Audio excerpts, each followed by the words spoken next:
bên đây thông chương thông kia với đây thông chương đây có trò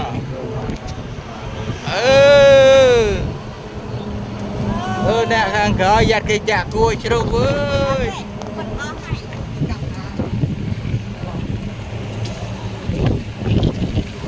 sudah semai chana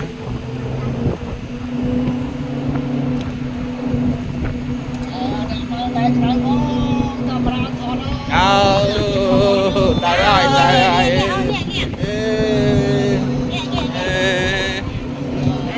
mau bisa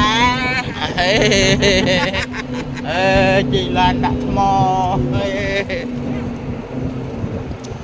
chị Lan đặt mò ăn men và sân chị Lan ăn men và sân ấy chị Lan ăn và sân